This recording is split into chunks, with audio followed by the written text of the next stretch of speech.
Si Telegrass, plateforme israélienne accessible par le biais de l'application Telegram, fait la joie des consommateurs locaux de produits dérivés du cannabis, elle alarme policiers et éducateurs.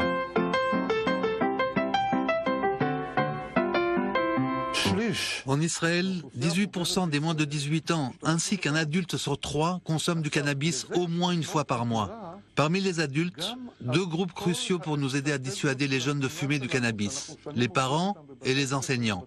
Même parmi eux, un tiers sont des consommateurs. Cela a une portée énorme sur nos stratégies de prévention. Comment l'autorité de lutte contre la drogue explique-t-elle de tels indicateurs? Tout d'abord, la légalisation de l'utilisation des produits dérivés du cannabis à des fins médicales. Ajoutez à cela des groupes de pression qui prônent la démocratisation du cannabis médical. Plus un groupe vocal qui milite pour la légalisation du cannabis à usage récréatif. La pression est relayée et amplifiée par les médias, sentant l'effet de mode. Comme le mois dernier, lorsque les chaînes israéliennes couvrent un refuge de protection d'animaux en détresse qui vient de recevoir un don anonyme de 10 000 €. Telegrass s'affiche comme une sorte de Robin des Bois du cannabis. On compare le cannabis au café et au sucre. On dit que ce n'est pas dangereux et que c'est même bon pour la santé, comme un médicament. Comment cela peut-il être illégal ? Plus la perception des risques attribués au cannabis va en décroissant, plus la consommation augmente. À tel point que le taux de consommation de cannabis, ici, en Israël, est l'un des plus élevés au monde. Mais le système Telegrass est régi par une équation bien différente. Les acheteurs consomment plus de cannabis pour moins d'argent. Grâce à Telegrass, les prix chutent. Le nombre de vendeurs et les quantités de variétés sont en hausse.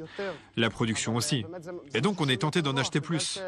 Ainsi, au nez et à la barbe de la police, des quantités incroyables de cannabis passent de porte à porte, de main en main. L'inspecteur-chef Goni Sahar de la police de Tel Aviv reconnaît que le trafic de drogue en ligne est devenu un phénomène en Israël.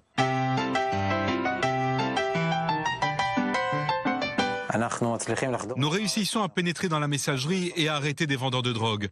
Nous connaissons les livreurs. L'essentiel de notre mission se concentre sur eux. Nous prenons des mesures proactives contre la vente de drogue et contre Telegrass. Nous n'attendons pas que des transactions se concluent. Certes, la police réussit à s'infiltrer dans la messagerie et faire tomber des vendeurs. Mais les policiers déguisés en acheteurs sont eux-mêmes vite démasqués. Le groupe qui se prénomme Détective contre l'humanité joue le rôle de police anti-police sur Telegrass. C'est un groupe dans lequel les gens mettent en ligne des photos de flics infiltrés, comme ça on sait à qui ne pas vendre. Les militants de la légalisation estiment que la police mène une bataille perdue d'avance et qu'elle le sait.